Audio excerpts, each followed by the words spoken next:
Hello there and welcome to the special edition of Newsday with a focus on the 2020 Ondo governorship election. I am Fadishola Shotingwa. And I'm Ni Uyilo. The Independent National Electoral Commission, INEC, has started the official announcement of the local government results in the just concluded Ondo governorship election. Indeed, results are being collated from 3,009 polling units in the 203 wards of the 18 local government areas in the southwest state. And though a total of 17 political parties are taking part in the election, the major focus is on the All Progressives Congress, the APC, the People's Democratic Party, the PDP, and the Zenith Labour Party, the ZLP. And Dr. Okey Ikechukwu is the Executive Director of Development Specs, Leadership and Governance Consultant. And he joins us now from Abuja studio to discuss the 2020 Ondo governorship election. Dr. Ikechukwu, rather, it's good to have you with us. Now, I would like your impressions on this elections so far. But before then, we also have, all right. All right, Dr. Ikechukwu, I would like your impression so far on these elections. Analysts have said it's going to be a keenly contested one. And from the results we're seeing so far, is that scenario coming into place? Well, I think so. The political forces in Ondo underwent, if you like, a very dynamic transformation, which at the same time is really not a transformation.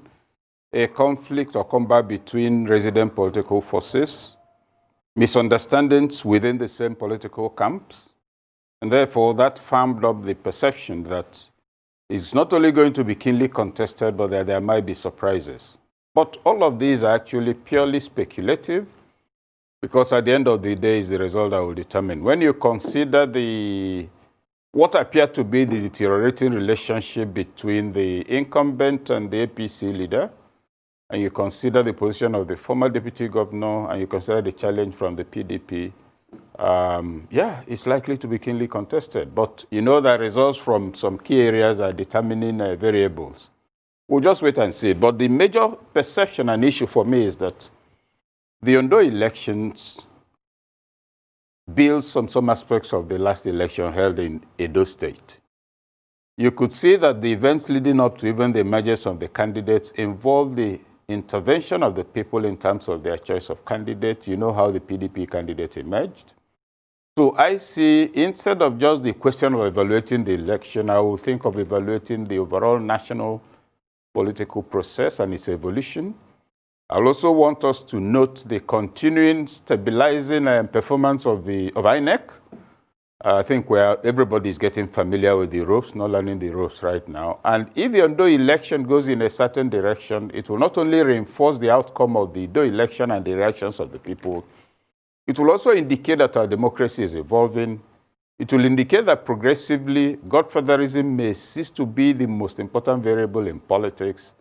It's likely to lead to a time when citizens of each state will own their state and their leaders, and that's likely to lead to better governance. All things considered, two issues.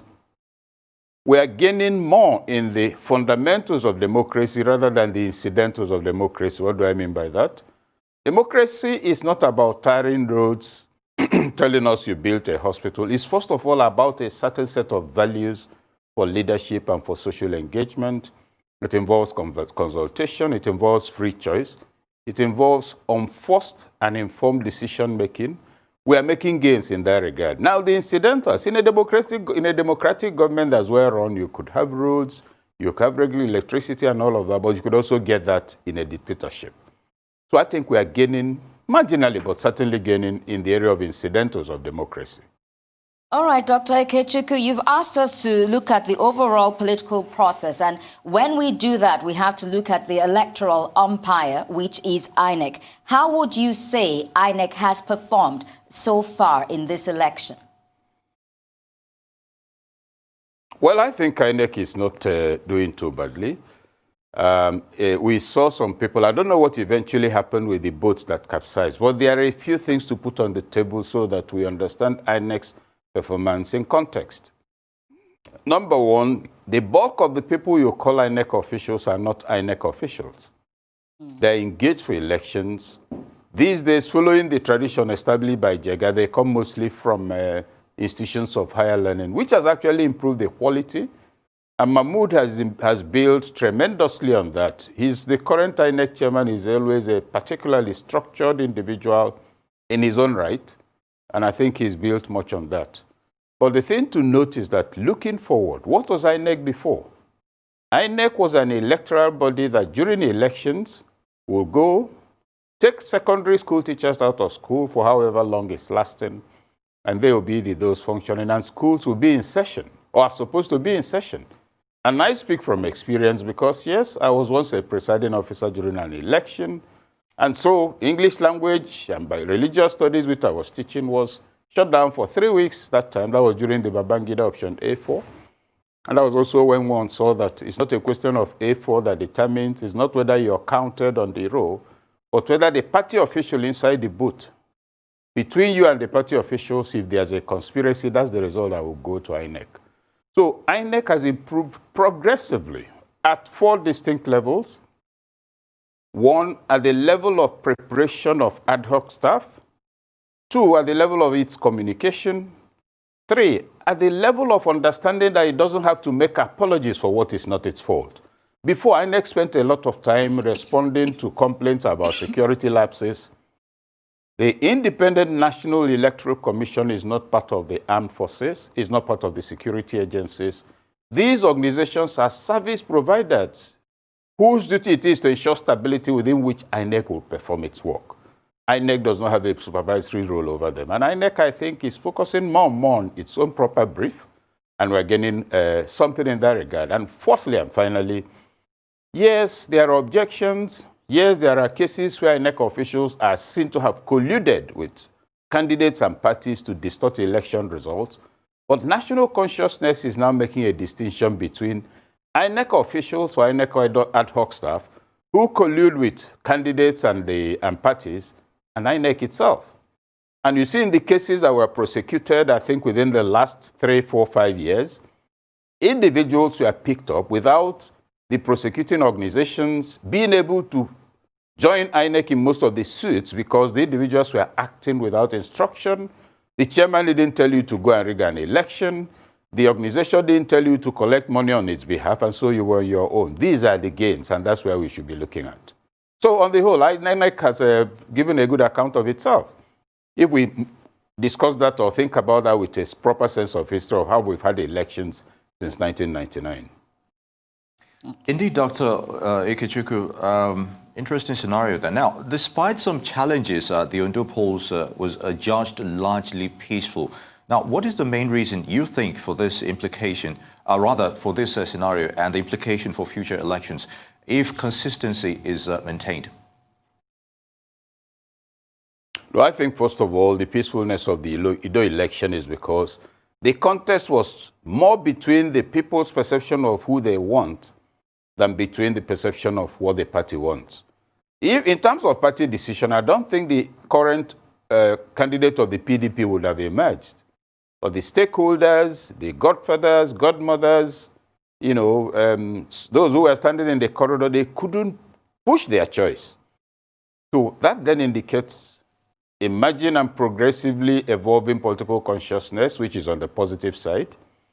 Then in terms of coming out, I think over time people had seen that, you know, there's this saying, it cuts across most cultures, both Igbo and Yoruba, that if your head is used to break the coconut, you'll not be among those eating it. People are seen for themselves. You've been around for 4 years, 8 years. There was this government that came in. Yes, they gave us 4,000 or 2,000 to vote, in some cases 500.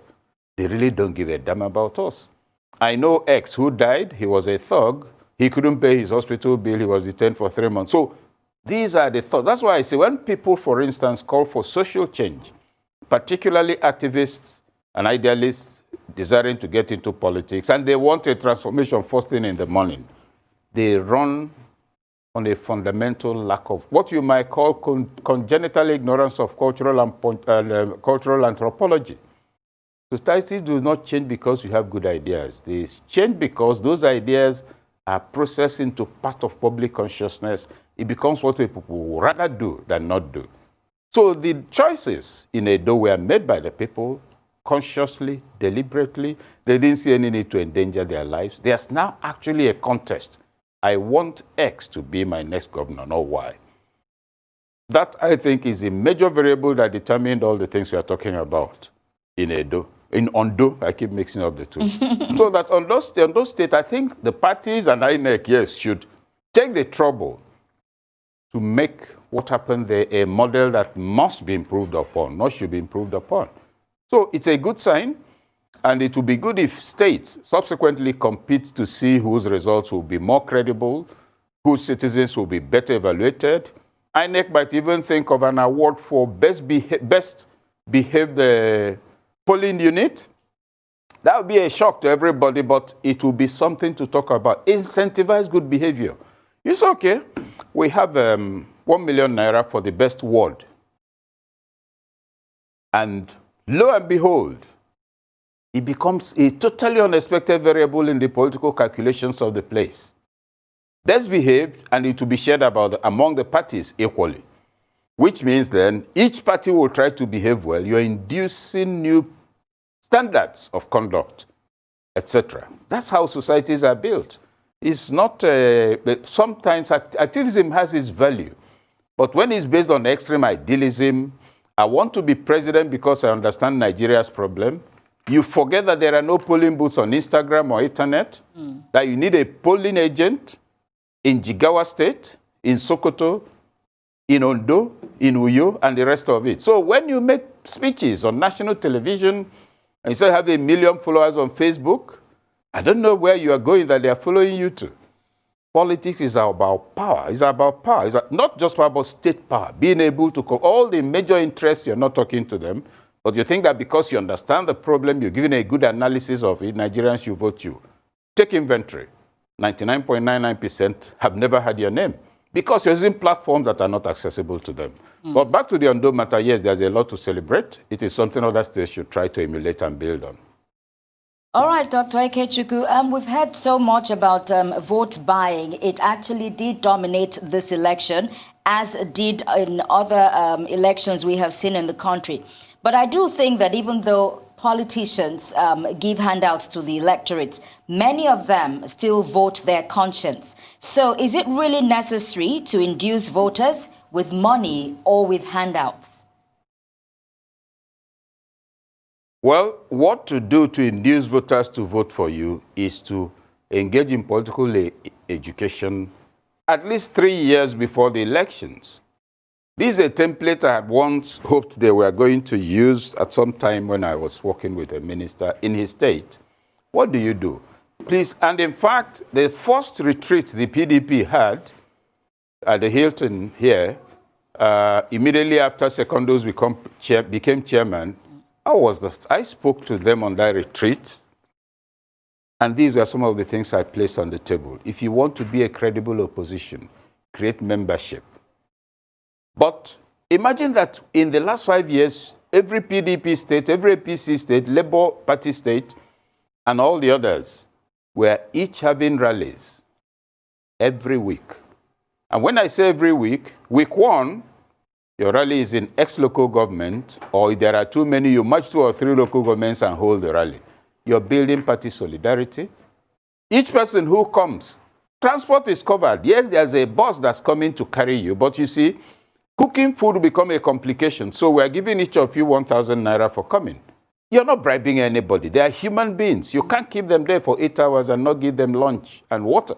So if you had done this all this while, by the time it comes to election, you're dealing with logistics, reasonable logistics.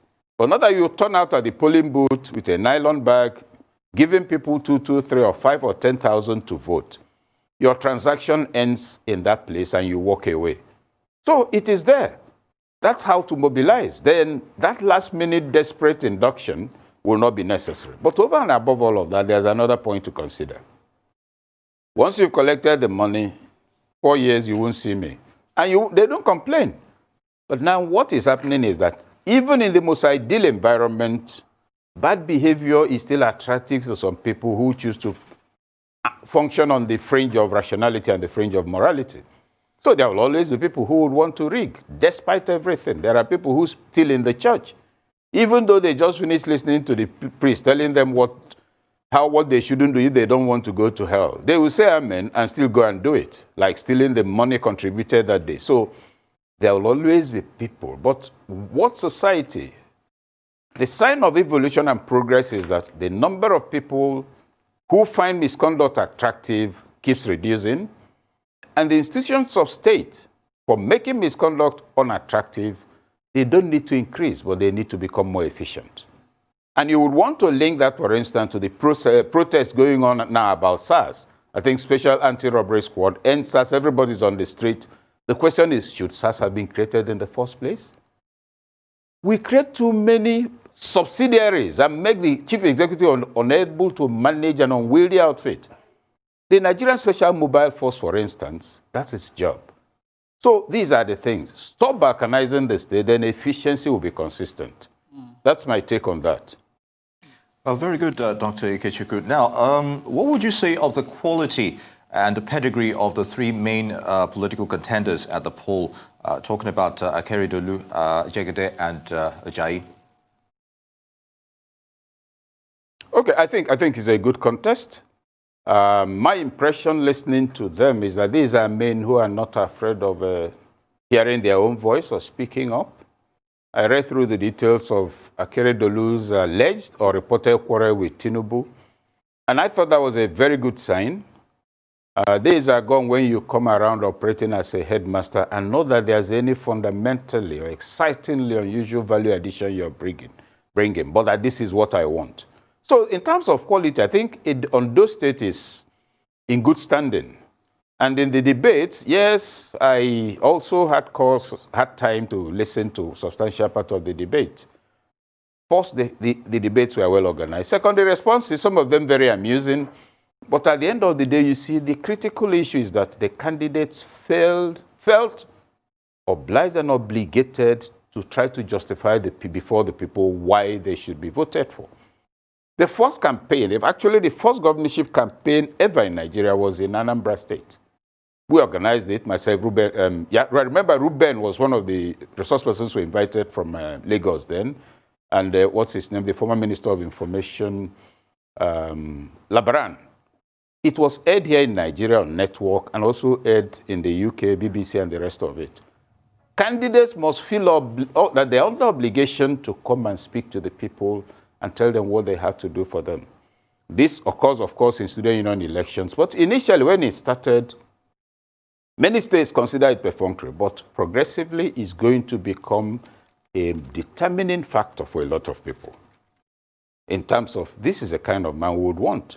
The other thing, of course, is that whenever these debates are organized, the stakeholders, all the parties should put whatever resources they can together to ensure that the people of the state actually watch it, which means that viewing centers, for instance, can be incentivized. You give each viewing center 20,000. It's affordable.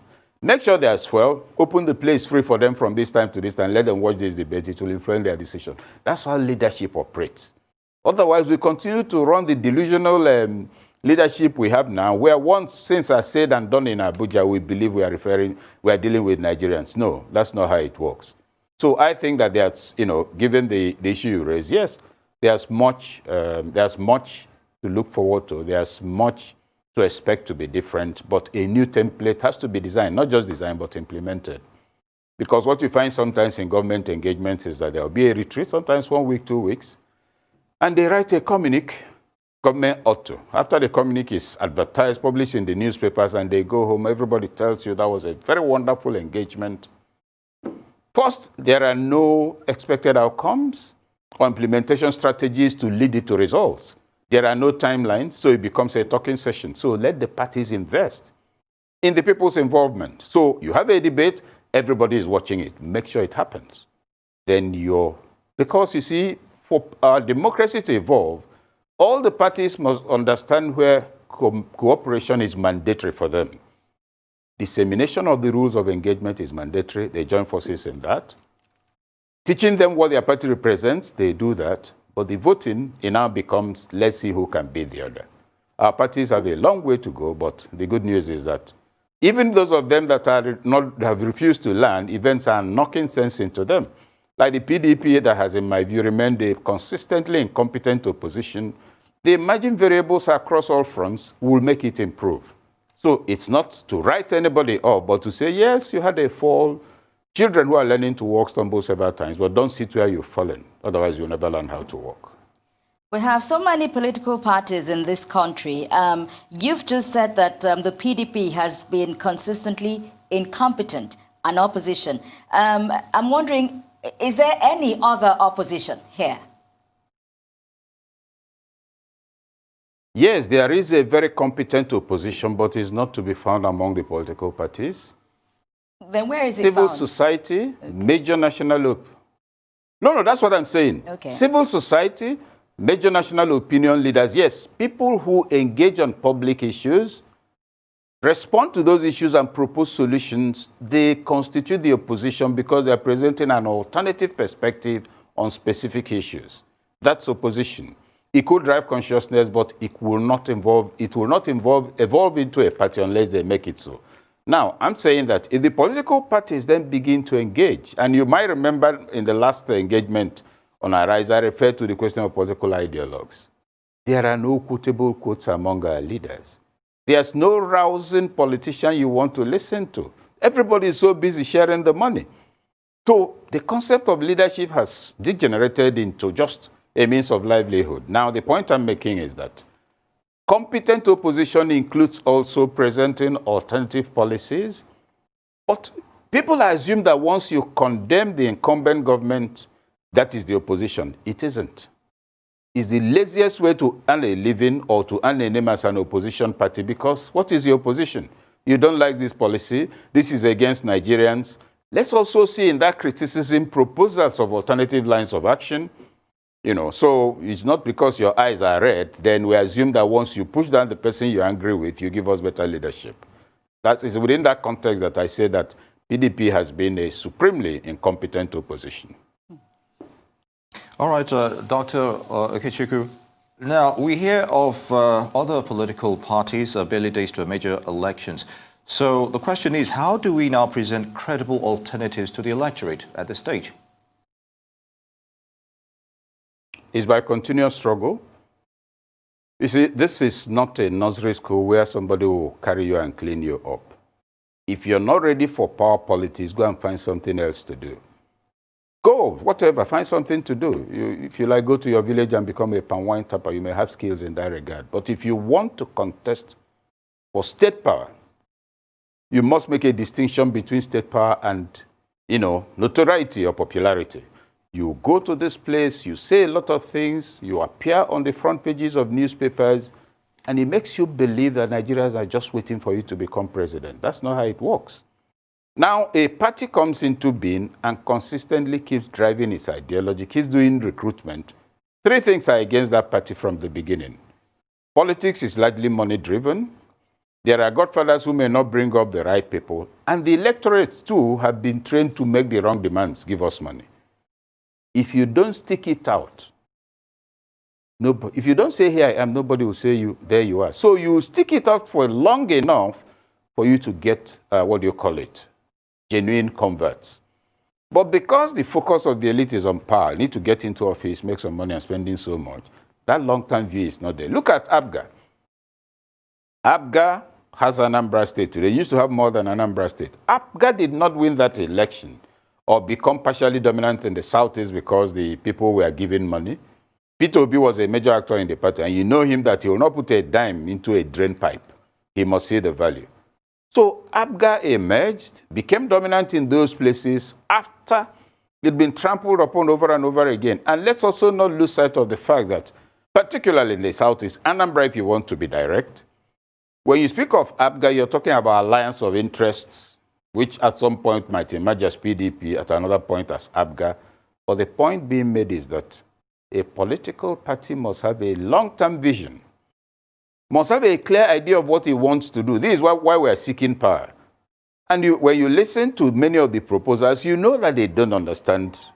Like some of the candidates now preparing for governorship in Anambra State, they They're in cuckoo land.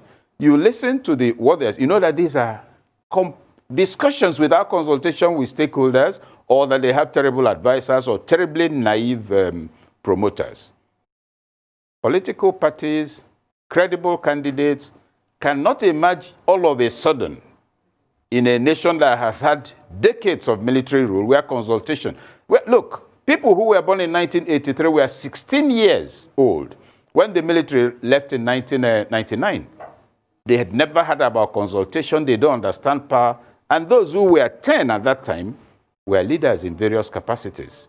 So you have a nation that is dysfunctionally undertuned at all levels, at the level of values, at the level of governance, at the level of national interest, at the level of national values. So that cannot change in a hurry because you're angry or because you're saying that America is better than Nigeria. No, you must get down and do the grid work. If you don't do it, there'll be no transformation. And if you, again, sorry, I keep going back to Anambra. Peter Obi met, you know what Anambra politics is like, but he stuck it out, gave the schools to the missions and the rest of them. Anambra suddenly became #1 in education. Finland, a couple of years ago, was an agricultural country, 5 million people. It was a nobody country, if you like the expression. The leaders came and met and said, look, we have to develop the quality of our human capital. Today, Finland is #1 in education all over the world. Each classroom has 3 teachers, all of them holding master's degree, and 2 of them, one of them dedicated only to challenged students. In science, Finland is #1. In science, America today, with all the noise, is number 17. In mathematics, Finland is #1. The US, UK, Germany, and the rest of them, America is number 21. It will always take time. So goal, process, then it makes sense. But when what you have is goal, instant attainment, you must be on drugs. Well, you talked about sharing money being the main focus of our politicians. Do you see us getting to a point in this country where that wouldn't be the focus of our politicians? I do.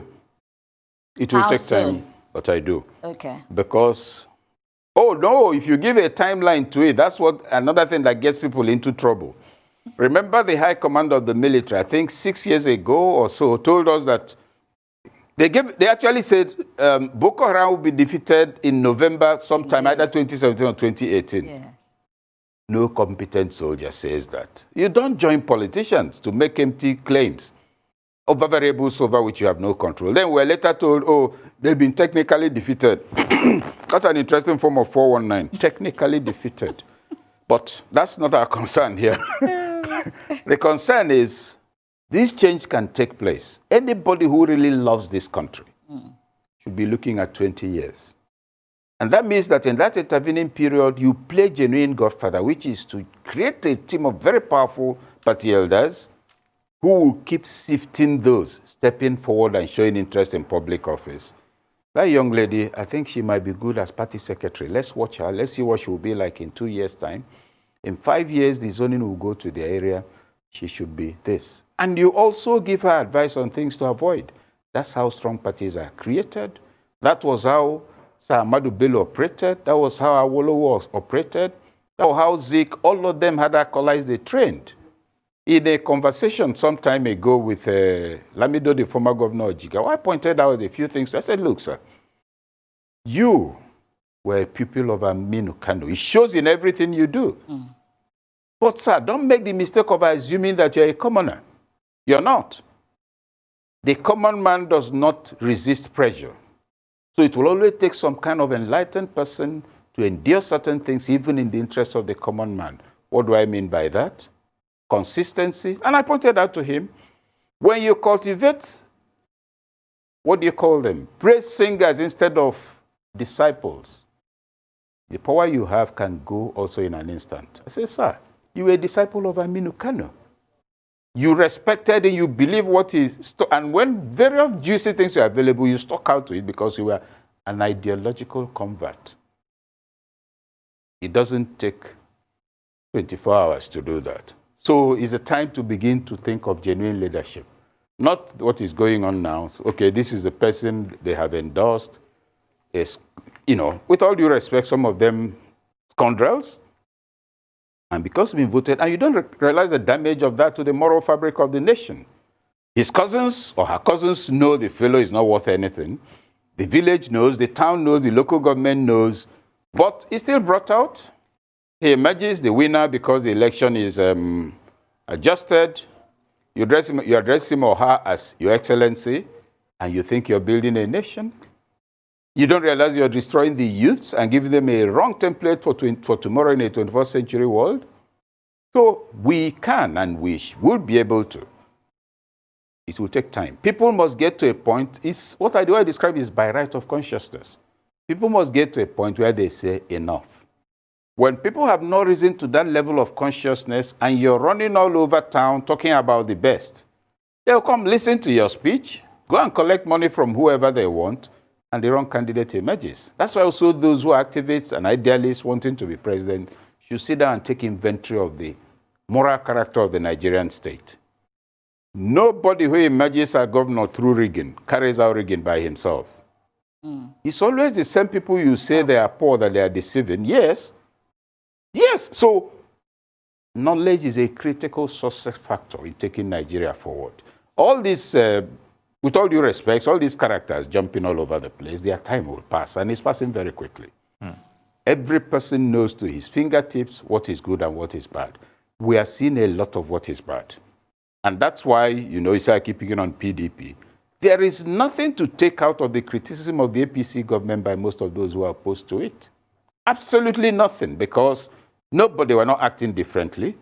And also, when some people in APC begin to say, oh, PDP is this, you ask yourself, Rotimi Amechi, was he not the head of the Governors Forum when they took the federal government to court to protest against saving? Give us our money, let us eat.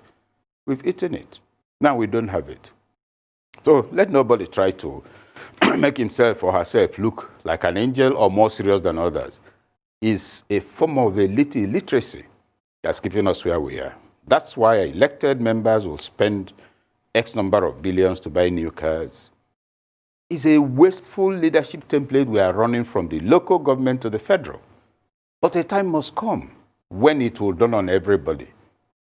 When somebody, imagine, okay, like when Buhari came on, there was no power failure, if you remember, for about 2 weeks, 3 weeks. We said something was wrong. How can you have power regularly? After some time, they tested the waters and things began to change. A leader with focus, a Bismarck for Nigeria, is possible.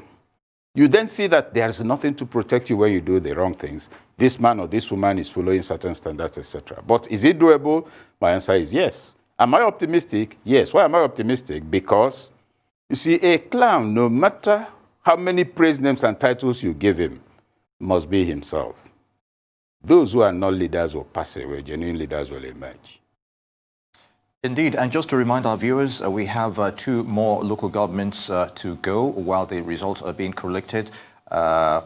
This is being done from 3,009 polling units in 203 wards of the 18 local government areas, 17 political parties taking part, but largely it's a run between the APC, PDP, and of course the ZLP. Dr. Okey Ikechukwu is still with us. Doctor, now, since the Not Too Young to Run bill came into being, we've seen various contenders without much political experience put themselves forward for political office. But how do you distinguish between a credible candidate with a desire to serve from self-interest? Not too young to run, right? Yes. My question is, was that bill really necessary? What's the age for engaging in politics? It's primarily for young people. But we can all excite ourselves by saying, oh, we push for this bill, not too young to run. You're not talking about not too young to prove you're responsible, not too young to employ others. Please, there's a critical distinction we need to make when we speak of the need for political engagement. We must make a distinction between biological age and ideas age. In other words, I am 30, biologically 30, but what I've imbibed are the kind of reflexes that has got Nigeria into the hole in which it is today. rigging of elections, paying thugs to deal with people, spending money without giving account. So when a lot of people jump forward and say they are young, it does not qualify you to lead. They say, oh, you know, after all, it was the youth that got independence for Nigeria. I say that is absolutely correct. But it was knowledgeable, intelligent, and strategic youths that got us independence. 20s, 30s, Zeke, I wonder, how old were they when they were national players? But it was also youths that wrecked Nigeria through military rule. The difference between them and the earlier youths is that they lacked knowledge, they lacked a clear understanding of the Nigerian state, and they lacked strategy. So we should be thinking of knowledgeable, informed, and strategic youths, not just biologically young people. Because if you take the list of our governors today, is there not a governor who is the youngest? What's his record of performance in office in the first 4 years? So let's not deceive ourselves. It's not about biological age, it's about the age of your ideas, your capacity to stick it out, whether you belong actually to the 21st century. Those are the critical issues to consider. So not too young to run. You hold a rally, you complain, we need support from the parties, you're seeking office. You haven't understood even the Nigerian state itself. Well, let's look at the Ondo election collation so far now. 13 results reveal that the APC have been leading in the polls out of 18 local governments. APC is leading in 13 local governments.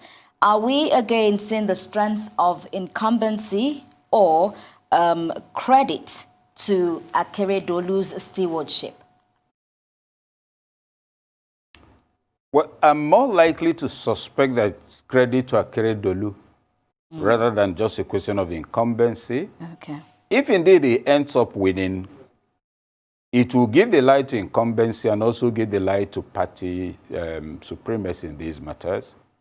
As I have learned, I don't know whether that is correct, in Ondo, the APC is seriously divided against itself. So if in spite of that Akeredolu returns as a state governor, it will be more than incumbency. Because that incumbency is already undermined because those who did the incumbency with him, many of them are against him at the moment, or some of them. So I think it will have more to do with the man, with his performance, and people's assessment of him. Since the bulk of the result is not being questioned as rigged, you know. So I think it will be more the man himself, if indeed he ends up winning. If the PDP man ends up winning, which a lot of people project, it will be indicative of the final expression of what led to his emergence as candidate in the first place. And do you see that happening with the APC already leading in 13 local government areas? Yeah. I do not know the total number of voters registered in the remaining. I think 2 are remaining. Yes, just 2. Yeah. Ondo and I do know the total number. Yes. Yes. I don't know the total number of registered voters in those places, because I think in terms of the results that are available already, PDP already has spread in addition to being the second highest. So if the incoming votes are enough to shut down the current advantages of the APC, then it's the PDP candidate might win. But I have no position one way or another. Whatever choice that emerges, let it be that of the people, and let whoever wins know that he's there to serve. Very good. Just briefly, Dr. Ikechukwu, just before now, there were thoughts that this might be a keenly contested election, but we're not seeing that narrative coming into play here, comparing that to Edo State. Oh, well, it is keenly contested, probably more here than in Edo, because in the case of Edo State, the water was very badly muddied. The former chairman's intervention drew a lot of flack. His attacks on the candidate of the APC, whom he then promoted at who they are now, it was all muddied up completely. Edo is totally different. The traditional institution was involved, the parties were involved. People voted cross-party lines in order to vote for whom they wanted. and all of that. So the keenness of the contest lay more in the altercations than in any other thing. And Edo also, like I once said, has given the lie to the expectation that it will always be the center of commotion in Nigeria. Ondo is keenly contested, but the contest in Ondo began more radically at the level of ideas, contestation of preferences. Key performance indices were mentioned on both sides. So the keen contest at the level of the ideas is manifesting as the engagement in the polls. And for all I can see, Ondo is building on the gains of Edo in terms of impact of national democratic practice, and it's for the parties to use it to advise themselves.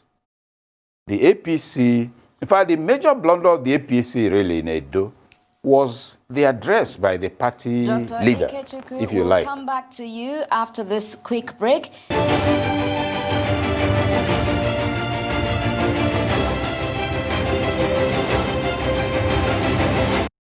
Welcome back to Newsday, and on this special coverage of the collation of the Ondo election results so far, and we have Dr. Okey Ikechukwu with us, still in our Abuja studio, talking about the polls and reflections on other issues as well. It's good to have you back, Doctor. Now, let's talk about the role of the youth in Ondo polls. Quite a number of them came out to vote. We saw that enthusiasm earlier. Now, what's the implication for future general elections, you think? The role of the youth? Earlier, we were talking about the issue of the not too young to run bill. But now the voters, from their perspective, what do you make of it? Well, I think that the first thing to note is that the youth constitute the larger population of the Nigerian state today. And so political decision-making could actually lie in their hands if they always come out to vote. And how to make that happen is for the various political parties to reach out to youth movements, youth organizations, registered, of course, which is quite different from what you call the youth wing of political parties, where if I come out, everybody is shouting leader. There's really no ideological or moral guidance. And most of the time, their brief is to offer me security, which I do not need. I've come to a place, it's organized by us, and some people constitute themselves into an extra security facility despite the policemen attached to me. Now, that's damaging our youth. So what the parties would do in the states, let each party cut the existing youth organizations. They need to understand that their intervention can make all the difference. Nigerian youth movements, student associations, and etc. Let them think of organizing a retreat for youth leaders. Probably up to 20% of them may develop a new perspective and realize that it's no accident that they emerged as leaders, but that they will go nowhere if they follow what the current generation is showing them as leadership. So the coming out of Ondo people is a good sign. Let them build on it. Let it not just end in elections. Let there be some kind of exchange that will lead to them monitoring the performance of the government they've elected or re-elected, such that from time to time there will be some position taken on issues. As distinct from what happens now, where individuals turn up, depending on whether you're governor or senator, you give them some money, they go and write some wishy-washy thing about you, or they praise you, or they say you're doing well. No, it won't work. It is their future that is on the line. And I think they should build on the performance seen in the Ondo elections and structure themselves better for sustainable and continuous engagement going forward. And looking at the electorates, are they really concerned about leaders who deliver the dividends of democracy to them? Or are they just interested in zoning, my person? Let's vote in someone from our zone. For now, they're mostly interested in whether it's my brother or my sister. So, but that's also because governance has been bastardized to the point where the thinking of the average person is that when they finish, it will be our turn to steal. So the reason for moving it around today goes beyond the question of equity and involvement to the perception, confirmed by experience of the last 20 years, that national resources tend to flow disproportionately to the part of the country where either the head of state, the president is, or where his interests lie. So yes, it's still a dominant feature. You cannot wish it away. You may remember in the last, well, I already mentioned that, in some states, but you see, people have to begin to break grounds. If you're from a state and this thing has been zoned away from you, can you challenge it? Yes, you can, and the best way to challenge it is to contest. If you lose, the number of votes you've gotten will give you an indication of the percentage of the population that are beginning to think objectively. But if you remove zoning today, you're not going anywhere. The state has become not only a criminal enterprise, but a platform that has nearly 100% integrity deficit. Nobody trusts government. Nobody trusts those in government that their interests are concerned. And that's why the emphasis most of the time is on our zone, our region. We have not produced a senator here. This is our chance to produce a president. And I don't know, you may know the story of, sorry? It's our turn. Just buttressing your thoughts. Yes, in fact, in the case of, if you remember, Fayemi's first tenure as governor in Ekiti State, he was very simple. For the man we know him to be, not going around with siren and making a lot of noise. It was people from his area who came to challenge him, including relations. What is this thing you're doing? You can't do ordinary shakara as governor. You come here, no siren, you sneak in like you're looking for your missing chicken. Look, the governorship has come to our place. Let these other people who are enjoying it hear the noise when siren is coming to our part of the state and not their own. They speed around, we are happy. A few people's chickens are killed. We are not complaining, it's our turn. Now imagine your reaction. As an idealist, somebody who knows that a leader is there to serve, and you're confronted by, if you like, the leaders of thought, and you're told that you must learn how to behave to a barbarian if you want us to be happy with you. So it's an evolving society. You can't decree those things out of existence. Over time, they will pass, but certainly it will be foolish to think you can forbid zoning now and get away with it in any state of the federation. It won't work. As always, a very Except thorough there is a analysis. candidate of such exceptional credentials, you know. We have to go now. And a very thorough analysis from you, as always, Dr. Right. Okey Ikechukwu, Executive Director, Development Specs Academy. Thank you so much for joining us.